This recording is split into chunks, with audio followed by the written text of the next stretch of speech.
हाँ मनी जी, कहाँ ले जा रहे हो? सर गोवा का भ्रमण कराने ले जा रहा हूँ।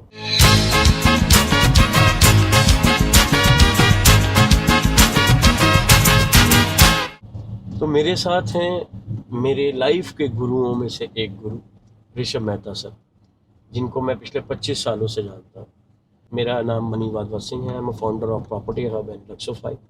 ऋषभ मेहता सर आज एक बहुत ही कमाल की खुद की पर्सनालिटी शख्सियत हैं, जो vastu, reiki, grand master reiki and numerologist हैं और देश विदेश में सर कर रहे हैं। और सर का कंपनी का नाम है life unlimited, Naraki India. Naraki India. Life unlimited की जो स्टोरी है वो इस तरह से है कि वाकई में ज़िंदगी में एक अनलिमिटेड पॉजिटिविटी भर देते हैं। 25 साल पहले मेरी ज़िंदगी में ये पॉजिटिविटी इन्होंने भरी और आज मैं इस बात से बड़ा खुश हूँ कि जो भी कॉन्फिडेंस उस टाइम पे मेरे अंदर इन्होंने डेवलप कराया वो आज तक कह सकता हूँ चार्ज। बट 25 साल बाद रिचार्ज का समय आ गया। मैं फ़िलहाल बता दूं कि सर 25 साल पहले इस प्रोफेशन को एज अ पैशन ही स्टार्ट किया था। आज भी उसी पैशनेट से काम करते हैं।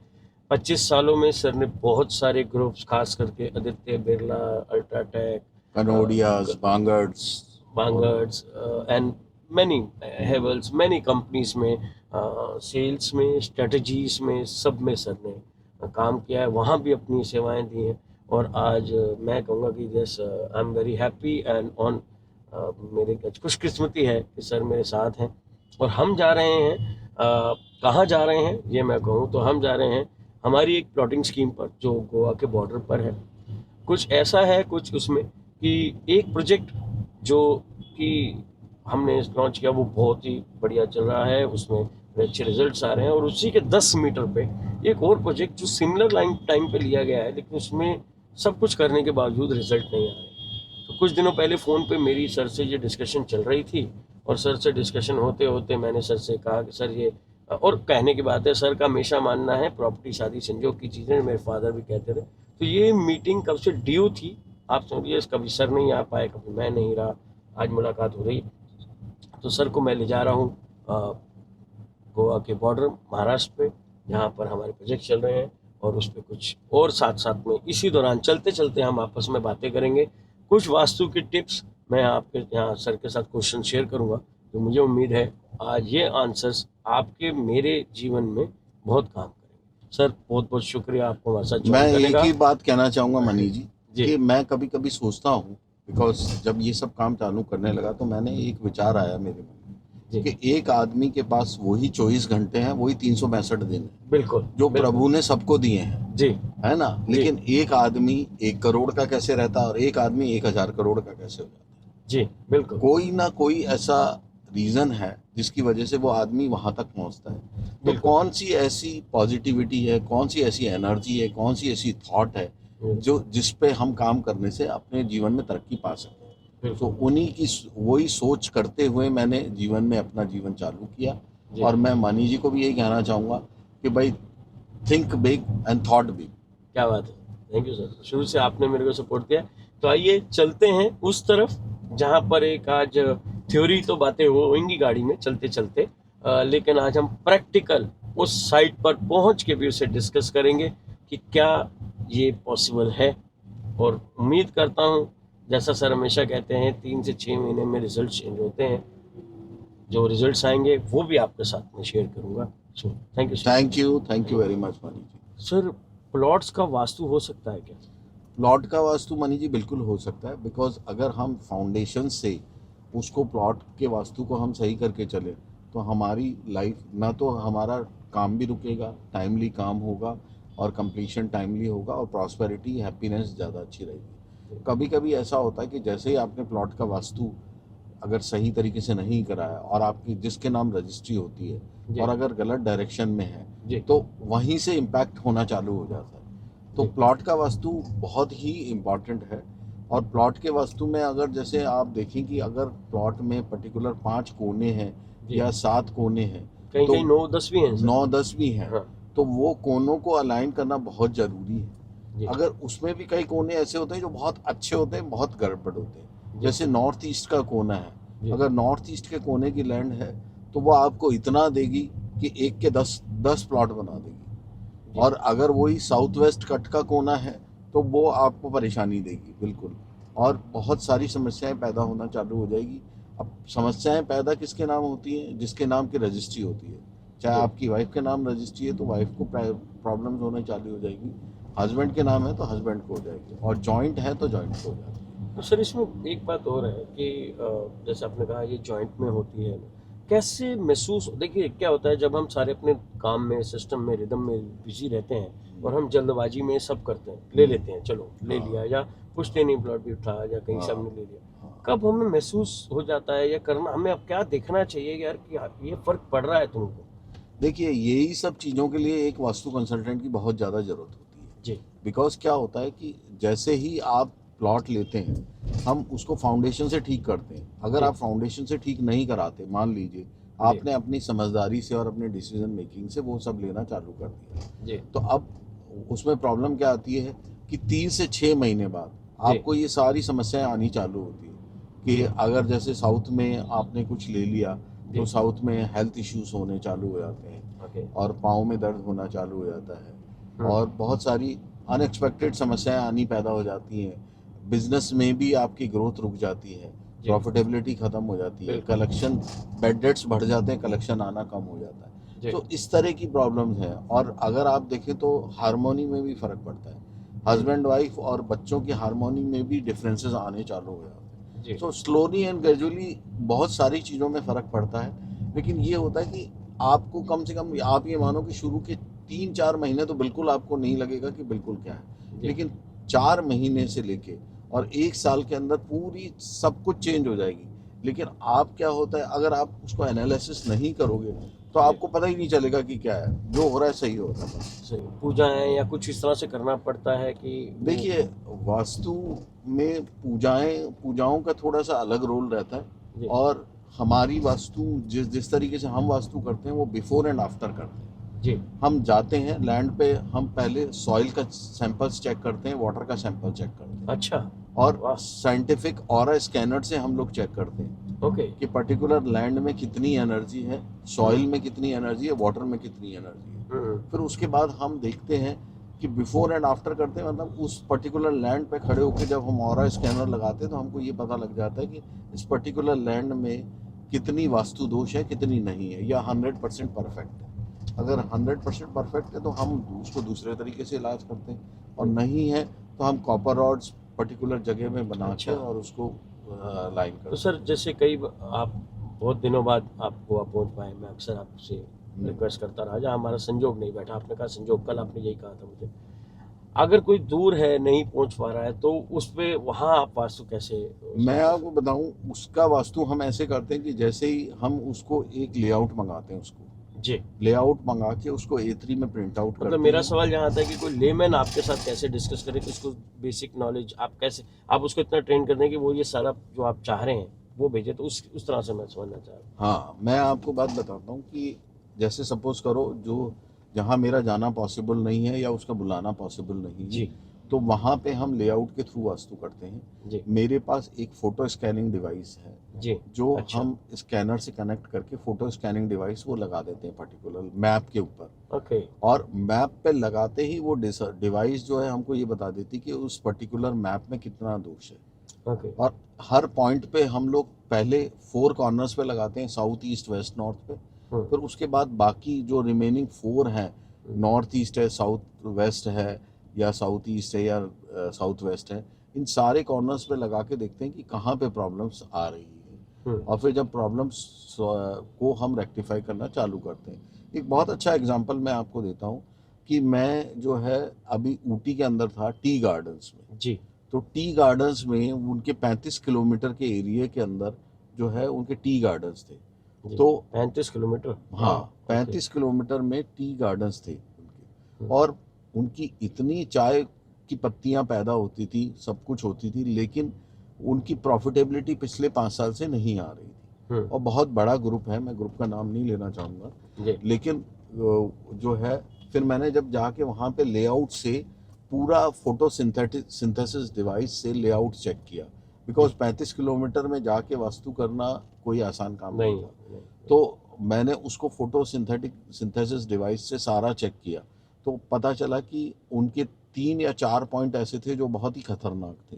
आह, तो जब हमने जैसे ही चेक किया, तो हमने वहाँ पे जैसे ही फोटो सिंथेटिक डिवाइस दिखाई, तो मैंने वहाँ के लोकल बंदे से पूछा कि भैया ये एक बात बताओ कि यहाँ पे है क्या जिसकी वजह से एकदम 100% नेगेटिविटी आ रही है। जी। तो जब उन्होंने बताया कि ये ग्रेवयार्ड है, ओह, अच्छा। और ये ग्रेवयार्ड है एक उसका क्या कहते हैं, एक क्रिश्चियंस का है, एक हिंदू का है, एक मुस्लिम का है। ओह, अच्छा। हाँ, 3 तरह 35 की, किलोमीटर जो है उसमें हाँ कुछ तो 3 होगा ही। तरह के ग्रेवयार्ड थे जो आसपास के लोग जितने भी थे वहाँ वो लोगों को दफनाते थे। अच्छा, अब अच्छा। होता क्या था, जिस ग्रुप ने उसको दिया हुआ था उनको 1 रुपए लीज पे दिया हुआ था। ओह, अगे। ग्रेवयार्ड को 1 रुपए लीज पे दिया था, वो भी कोई इशू नहीं था इतना बड़ा। जी। लेकिन अच्छा। उससे बड़ा इशू ये था कि ग्रेवयार्ड के अंदर भी टी गार्डन की सारे पेड़ लगे हुए थे, और जो ओह, सारे पेड़ लगे हुए थे उनकी सारी पत्तियां टूट के, और जो इनके बाकी टी गार्डन्स का था फ्रेश, उसमें मिक्स करते थे ये लोग। ओके। उसकी वजह से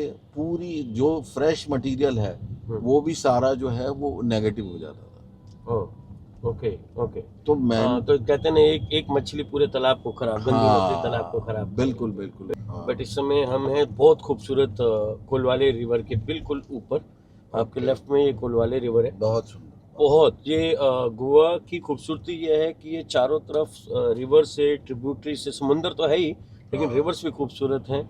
और मैं ये कोलवाले बड़ा फेमस एरिया है और ये नॉर्थ गोवा में आता है। और इसकी खूबसूरती है कि आप पानी से भी बीचेस की तरफ बाय बोट भी जा सकते ये हो। मांडोवी रिवर नहीं, मांडवी रिवर जो है वो पंजिम, जो हमारा मेन कैपिटल है गोवा का, वहाँ। और ये रिवर जो है उसके इस तरफ हमारा पेडने की तरह शुरू हो जाता है। तो हर रिवर एक तालुका को काटती है, टेक्निकली ये ऐसा है।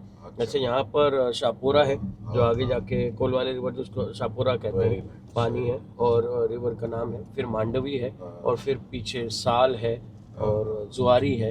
ये सब वो रिवर्स के नाम है जो इनडायरेक्टली डायरेक्टली एक डिस्ट्रिक्ट को काट देते हैं। वेरी, बस सर, वो कोलवाले हमने क्रॉस किया था, हाँ जी हाँ जी, शाहपुरा, हाँ और जी, अब आ गए हैं मनोहर इंटरनेशनल एयरपोर्ट के पास। बहुत बढ़िया, बहुत और बढ़िया। ये एयरपोर्ट इस समय GMR के पास है। और जैसे कि आपकी दिल्ली में GMR ने पूरी सिटी हाँ डेवलप जी, की है, हाँ जी, हाँ जी। बिल्कुल उसी तरह यहाँ पर भी अपना होटल्स एंड शॉपिंग एंड काफ़ी चीज़ें GMR लेके आ रहा है। हाँ, बहुत ही हाँ, खूबसूरत, one of the extreme Mopa के इस एरिया को हाँ, मतलब मैं कहूँगा जान भरती है जैसे एयरपोर्ट के बहुत आने से। बढ़िया। सर, वास्तु के साथ आपने न्यूमरोलॉजी भी की बिल्कुल और ग्रैंड मास्टर रेकी भी की। हाँ जी। तो क्या ये सबको सब कुछ करना जरूरी है, या आपने अपने पैशन के हिसाब से, या आप इसमें जगह जगह उसको मिक्स नहीं करते नहीं, हैं? एक्चुअली क्या होता है मनी जी, मैं आपको बताऊं कि ये एक कनेक्टिविटी है।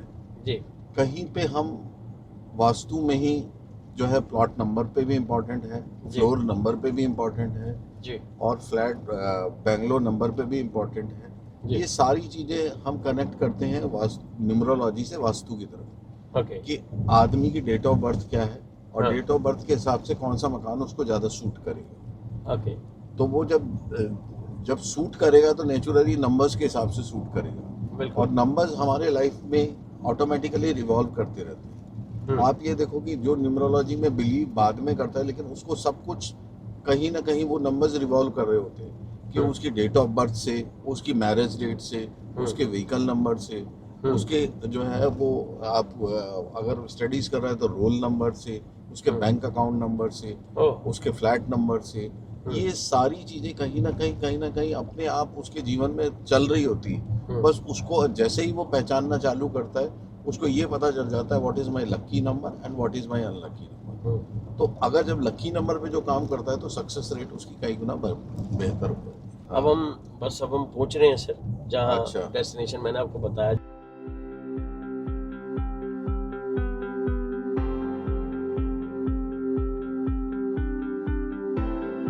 सर, हम पहुंच गए हैं अपनी साइट पे। तो ये है हमारा वो प्रोजेक्ट 6.5 एकड़ का, जहाँ पर हमने प्लॉटिंग स्कीम की। इसके साथ में एक प्लॉटिंग जो हम कर रहे थे, तो वो रीजन मैं आपको दिखाता हूँ।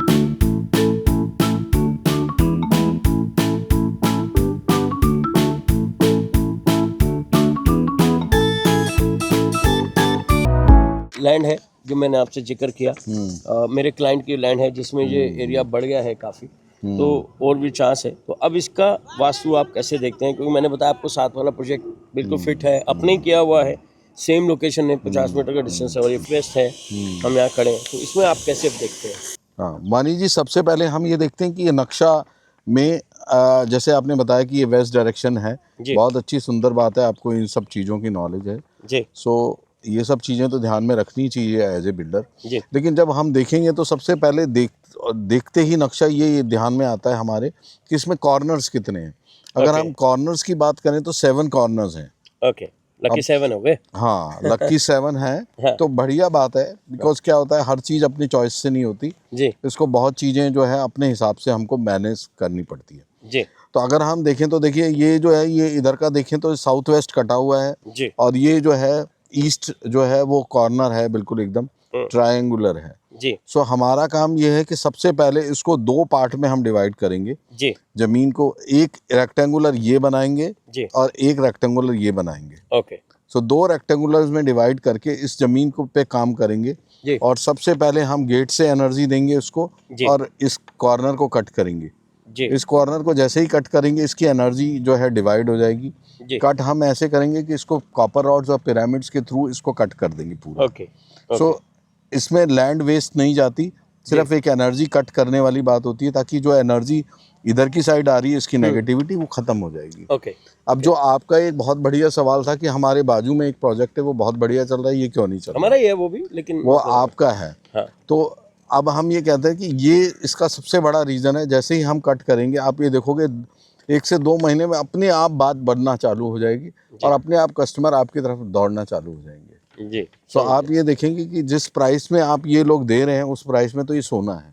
जी, क्योंकि हम मार्केट से हाफ प्राइस में दे रहे हैं, तो जो जेन्युइन प्राइस होना चाहिए। हाँ, सर पानी का आपने अभी आते हुए जिक्र किया कि पानी यहाँ होना चाहिए, तो जैसे हमारा यहाँ क्लब हाउस आ रहा है, हाँ, मैं कहूँगा एक बार दिखाइए। तो क्लब हाउस आ रहा है, इसके पीछे भी मेरे पास जगह है और इसके आगे भी जगह है, तो मुझे इसके साथ इसका स्विमिंग पूल कहाँ बनाना चाहिए? और अगर इसके बाद भी आपने जैसे कहा था कि उस तरफ भी होना, तो क्या और कोई फाउंटेन या और कोई चीज़ हमें देखो add करनी एक्चुअली क्या है, पानी का मेजर स्थान होता है नॉर्थ में। है? जी तो मैं ये बोलूँगा कि जैसे एंट्री पॉइंट पे अगर नॉर्थ में अगर हम वाटर बॉडी दे दें, उस तरफ में। एक हाँ जी। एक वाटर बॉडी दे दें उस गार्डन के साथ में, जी तो उसका बहुत ही बढ़िया सुंदर तरीका होएगा। जी अगर साउथ में आपको वाटर बॉडी हम दे नहीं सकते तो हम जो है साउथ में एक बुद्धा के साथ में surrounded with the green trees हम एंट्री देंगे, ताकि एंट्री बहुत ही खूबसूरत हो तो जाए। ये तो हुई सेल की बात कि हाँ। चलो इससे मोमेंट है, क्या उससे एनर्जी भी बैलेंस बिल्कुल बिल्कुल, एनर्जी पे भी फर्क पड़ता है। जी बिकॉज क्या होता है, जैसे हम बुद्धा को आगे बाहर एंट्री पे बिठाते हैं जी तो सारी नेगेटिविटी वो ही एब्जॉर्ब कर लेते हैं। हम्म वो अपने आप जो है वो नेगेटिविटी को पॉजिटिविटी में कन्वर्ट करके अंदर वालों को सबको प्रॉस्पेरिटी देते हैं। प्रॉस्पेरिटी देगा। तो आपके हिसाब से ये सिर्फ एक प्रोजेक्ट की बेचने की नहीं, बेचने लेकिन की उसके नहीं, बाद की भी बाद energy की है। भी एनर्जी है। जी। और आदमी जैसे ही एंटर करता है उसको अपनी एक प्रॉस्पेरिटी और पॉजिटिविटी नजर आती है। तो सर हम तो हर रिलीजन के हाँ शख्स को प्रॉपर्टी देते हैं, हाँ। तो पानी का क्या रिलीजन से लेना है या बुद्धा से भी उससे मतलब इसका रिलीजन से कोई वास्तु नहीं है। जी इसका रिलीजन से कोई जो है लेना देना नहीं जी। है। ये एक वास्तु है जो दिशाओं के हिसाब से चलता है। इसमें ना रिलीजन है, ना धर्म है, ना जाति है, ना पात है। ये दिशाओं के हिसाब से। आपको मैं बताता हूँ कि सूरज ईस्ट से ही क्यों पैदा उगता है, हाँ वेस्ट से क्यों नहीं उगता, क्यों नहीं होता? साउथ से क्यों नहीं उगता। जी वो दिशाओं को थोड़ी देखता है, है ना। वैसे ही साउथ से जो है वेस्ट में सेट डाउन क्यों होता है। क्यों तो समुंदर ये उस तरफ उसी में क्यों हाँ, जाता है? सो इसीलिए इसका जाति और धर्म से कोई लेना देना नहीं है। तो अब जो जैसे भी है ऊपर वाला जब 5 एलिमेंट्स को बैलेंस करता है, एक चाहे हिंदू है चाहे मुस्लिम है, जब जमीन में बीज डालता है पेड़ कैसे उग जाता है, उसका जाति से क्या लेना देना। वो तो सर, प्रकृति दे रही है उसको। तो ये प्रकृति में अदरवाइज आपको एनर्जी यहाँ कैसे लगती है? हमारा कोशिश है कि अब हम बारिश आने वाली है, बहुत पेड़ यहाँ लगाएंगे। हाँ। हमने यहाँ पेड़ थे ही नहीं आसपास, बहुत थोड़े थे, हमने बचा के रखे, हम खुद लव करते हैं। लेकिन अब इसमें आपको क्या लगता है यहाँ से और किस तरह के हम पेड़ों को लगाएं और जो बैलेंस करे चीज़ों को अच्छी लगे? मैं तो ये बोलूँगा कि जब आप ये बना ही रहे हो तो आप पूरी ऑर्गेनिक फार्मिंग करें, जड़ी बूटियाँ लगाएं ज़्यादा से ज़्यादा। जैसे तुलसी ट्रीज़ है, नीम ट्रीज़ है, जो ज़्यादा से ज़्यादा लोगों को भी फ़ायदा दे, डे टू डे काम में भी आए और ट्री ग्रीनरी भी रहे। सो आप उसी पे फोकस करें, हालांकि वो थोड़ा एक्सपेंसिव पड़ेगा लेकिन उसमें मज़ा आएगा। जी, तो हमने ये वाला एरिया थोड़ा रिजर्व किया था इसीलिए कि अभी हम जैसे बारिश से जस्ट पहले शुरू करेंगे, तो इस एरिया को हम एक ऐसा, इनफैक्ट आगे वाले पॉइंट में शायद स्थान भी है कि ये ह्यूमैनिटी स्पेस में हम छोटा सा आयुर्वेदिक केंद्र लेके आए। हमारी सरकार से बात भी चल रही है कि हम छोटा सा बना के सरकार को हैंड ओवर करें, बट उसमें आगे हम उसी तरह से रिलेटेड पेड़ भी लगाएं। बट इसके अंदर मैं आपको एक बात और बोलूं कि आप यूकलिप्टस ट्रीज लगाएं। यूकलिप्टस ट्रीज में क्या होता है कि जो है वो हमेशा जो है ऑक्सीजन देता है वो हमेशा, और लंबे लंबे हो जाते हैं तो बहुत, जब लंबे हो जाएंगे 20-20 फीट के, 30-30 फीट के, तो बहुत ही सुंदर आकार हो जाता तो सर इसी से रिलेटेड ये गेट आपने देखा, ये हमने बाउंड्री बनाई है यहाँ गेटेड, अब ये बाकी गेटेड होना बाकी है, तो लाइट भी हमें प्लेस करनी है, तो इनके टॉप पे क्या लगाएं जिससे कि अच्छा भी लगे और एनर्जी भी वेयर। देखो, अगर हम इसको अगर एनर्जेटिक और बनाना चाहते हैं, बिकॉज जो गेट में एनर्जी मैंने थोड़ी लो फील करी, जी, तो अगर गेट को एनर्जेटिक बनाना चाहते हैं तो यहाँ पे लाइट जितने भी पोल्स हैं उनके ऊपर हम पिरामिड लाइट्स दे दें, तो वो एक अपने आप में बहुत ही एनर्जी हो जाएगी। जी, तो जैसा कि आपने मेरे को बताया था पिछली बार कि यहाँ पे 16 पिरामिड्स हैं, हाँ जी, इस तरीके के पोल्स जी। हैं, तो मैं ये कहता हूँ कि 16 तो नहीं, 15 है, पे, हाँ, 15 पे, 15, ठीक है। 7 इधर है, 7 इधर है और एक सेंटर में है, जी, तो आप 15 पे आप अगर पिरामिड शेप की लाइट्स दे देंगे तो एक डिफरेंट एनर्जी पैदा हो जाएगी। 15 क्यों सर? 15 इसलिए कि 6 नंबर होता है जी, और 7 नंबर केतु का होता है, तो हम 6 पे जाते हैं क्योंकि हम ये लग्जरी के लिए बना रहे हैं फ्लैट, समझे, तो लग्जरी का नंबर है और वीनस का नंबर 6 ही होता है।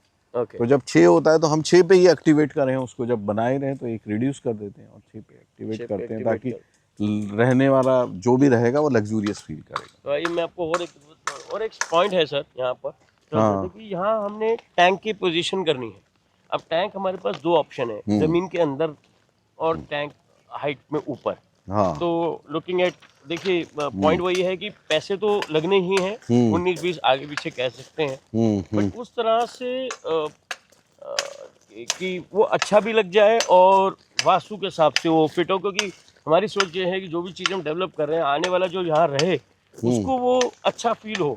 प्लॉट हम खुला दे रहे हैं, उसमें घर की भी सस्टेनेबल हाउसिंग लिविंग की हमारी प्लानिंग है यहाँ, कि हम यहाँ पर जो आसपास हमारे उम्मीद है नारियल की लकड़ी से खिड़कियाँ बनाना, कपड़ेल से बनाना, मड की और नॉर्मल चीरा, यही चीरा पत्थर जो यहाँ पर मिलता है उससे घर बनाए। मिट्टी भी देखेंगे तो बड़ी ब्लैक मिट्टी है जो लोग यहाँ से खरीद के ले जाते हैं, देखें मिट्टी के अंदर अपने आप पौधा उग जाता है यहाँ, बड़ी खूबसूरत है जो इसको हम वापस ग्रीन, एक अलग ही एनर्जी आ जाती है। तो सर इस जगह पे टैंक अंडरग्राउंड हो या ओवर हो, और अगर अंडरग्राउंड है आप कह रहे हो जैसे आप लोगों ने बताया था, तो वहाँ क्या फर्क पड़ेगा? देखिए, जो टैंक की आपकी प्लानिंग मैंने देखी है वो नॉर्थ में आप ले जा रहे हैं, वो बहुत अच्छी बात जी।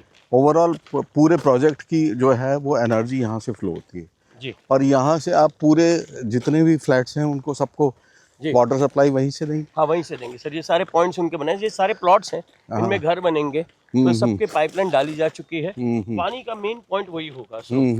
बोरिंग हमने एज पर जैसे वास्तु आगे आपने कहा था नॉर्थ में रखी थी, क्योंकि पीछे पानी नहीं था, तो बोरिंग हमने वहाँ रखी, गवर्नमेंट का पानी भी मिलेगा यहाँ, तो उस हिसाब से वो एक स्पॉट हमने वो आप ऐसे ना फिर उसकी फिजिबिलिटी देख लें कि आपको ओवरहेड देना है या अंडर। देखिए एज अ बिल्डर कुछ चीज़ों में कई बार हम कंजूसी सोचते हैं, लेकिन ठीक है थोड़ा खर्चा होगा, हम अंडर टैंक में एक बार पंप करना पड़ेगा हमें, बट फिर भी है हमारे पास स्कोप है, बिकॉज वहाँ एक स्लोप भी था, तो आप अगर ओवरहेड देंगे तो ज़्यादा अच्छा रहेगा। अच्छा जी, अगर अंदर की बजाय अगर आप बाहर दें, जो ये डाउन जा रही है ज़मीन ना जी, तो वो डाउन भी नहीं जाएगी। तो हमारे पास दो स्पॉट हैं सर, एक ये है जहाँ पर हम अंडर टैंक कर सकते हैं, मैं आपको स्पॉट करने वाला हूँ, और एक ऊपर है जहाँ पर हम टैंक को हाई पे लेके जा सकते हैं। हाँ, तो उस स्पॉट में, लेकिन हमें एक सेंटर पॉइंट हमारे पास जहाँ है ये, तो वहाँ ले जाए, तो उस तरह से आप उसको क्या देखोगे? तो अगर मैं तो ये कहूँगा कि आप उसको ऊपर ले जाएं तो ज़्यादा अच्छा है। ठीक है सर, बिकॉज क्या है, जैसी लैंड एस्केवेशन है या लैंड लेआउट है उसके हिसाब से ऊपर ले जाने से स्पॉट है सर। हाँ कोई बात नहीं, लेकिन जा रहा नॉर्थ में जी, उसको जितना उधर ले जाएंगे उतना अच्छा है, जितना उधर ले जाएंगे। हाँ, लेफ्ट साइड में। हाँ जी, तो ये वाला स्पॉट एक्सट्रीम नॉर्थ का है सर। हाँ जी, हाँ जी। ये हमारे पास ये जो स्पॉट आप यहाँ आपका देख रहे हैं, दूसरे वाला स्पॉट वो एक्सट्रीम नॉर्थ का है। हाँ, उसका वहाँ नेचुरल एक स्लोप खड्डा भी बना हुआ है।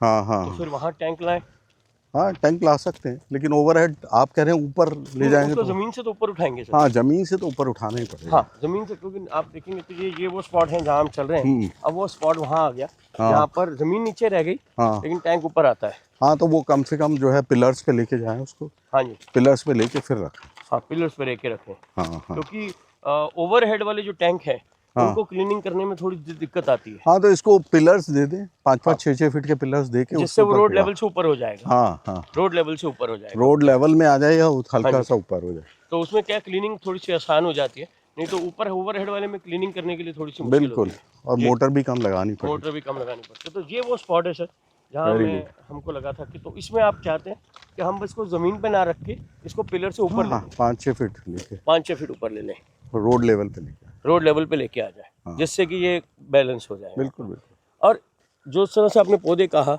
हम सबको ये वो, अब मैं आसपास दिखाना चाहूँगा कि यहाँ पर ग्रीनरी है। हमने सिर्फ उतनी ही ग्रीनरी को कट किया है जो रोड की परमिसिबल गवर्नमेंट से थी, जिसमें हमने रोड बनाई, बाकी जगह हमने मेंटेन की है। अब हम वापस से इसको उतना ही ग्रीन कर देंगे जितना ये था। तो ये वो हाइट है सर जहाँ वो आप, तो हवा की एक बात आप कह रहे थे पिछली बार कि यहाँ पर बड़ी मिक्स हवा चलती है।